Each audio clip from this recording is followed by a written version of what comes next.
করে এসেছি, এই প্রতিজ্ঞা যদি আমি ভঙ্গ করি তবে মা সবাই যে আমার পিতাকে দোষারোপ করবে। মা বলবে যেমন পিতা তাদের তেমন সন্তান।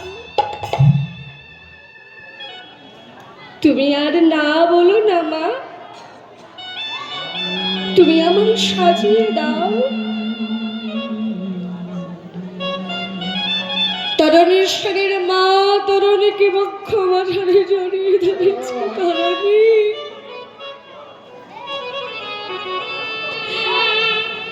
মা বুঝতে পেরেছে যে এই যে আমার ছেলেটা যুদ্ধ করতে যাবে, আর আমি আমার তরণীকে ফিরে পাবো না। মা তো চাই সকল বিপদে থেকে সন্তানকে রক্ষা করতে। কি করি? তরণীকে সাজিয়ে দিয়ে তরণীর সর্বাঙ্গে রাম নাম লিখে দিয়েছে। সাজে সজ্জিত করে তরণী রণ সাজে সাজে উঠে শেষবারের মতন মায়ের চরণ দুখানি ধরে প্রণাম করছে। মা তুমি তুমি ওই আকাশের সূর্যের পানে চেয়ে থেকো। যদি দেখো দিন শেষে তোমার তরণী তোমার কোলে ফিরে এসেছে, তবে তুমি ভাববে যে তোমার তরণী বিজয়ী হয়েছে। আর যদি দেখো তোমার তরণী ফিরে আসেনি, তুমি বুঝে নিও মা, আর কখনো তোমার তরণী তোমার কোলে ফিরে নেবে। বিদায় ও মা, যাবার বেলা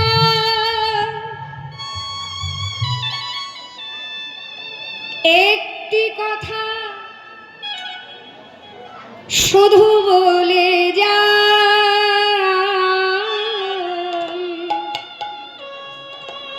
জনম যা এই হরিনা, যে নাম তুমি আমার সর্বাঙ্গে লিখে দিয়েছ, এই নাম যেন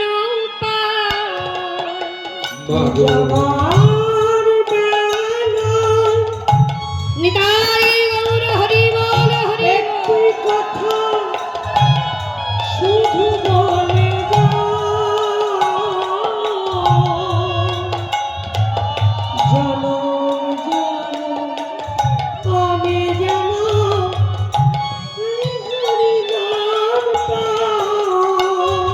আমি যাবার বেলা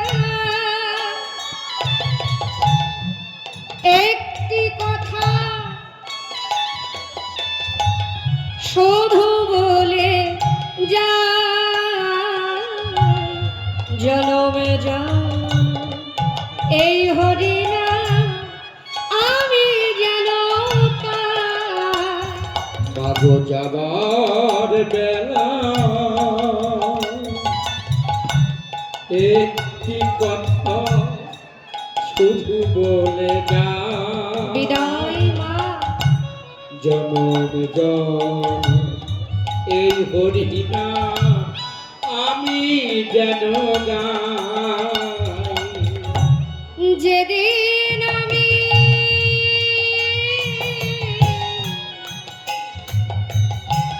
থাকব না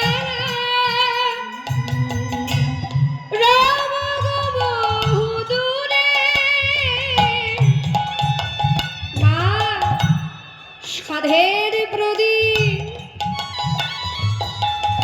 জ্বালিয়ে দিও এই হরিনামের সুরে। বাবু যেদিন আমি থাকব না রব বহু দূরে, সাধের প্রদীপ জ্বালায় দিও কৃষ্ণ নামের সুরে ও মা যাবার বেলা একটি কথা শুধু বলে যা জনম জন এই হরি না আমি যেন আমি চলে যা শুধু বলে যা আমি আমি চলে যা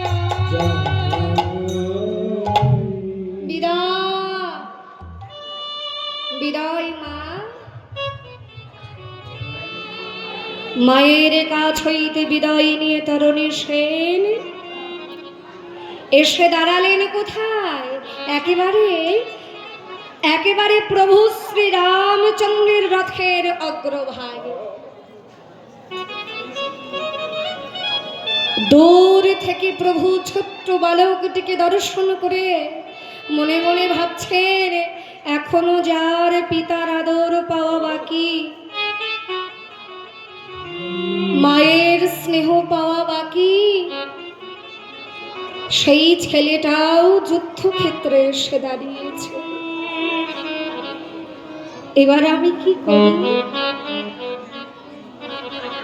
আবারও ভাবছেন যে শত্রুপক্ষকে কখনো দুর্বল ভাবলে চলবে না প্রভু শ্রী রামচন্দ্র তার ধনুতে বাণটি জুড়ে বিভীষণের দিকে লক্ষ্য করে যেই না তীর নিক্ষেপ করেছে অমনি দ্রুত গতিতে তীর এসে তরুণ সেনের সম্মুখে এসে দাঁড়ায়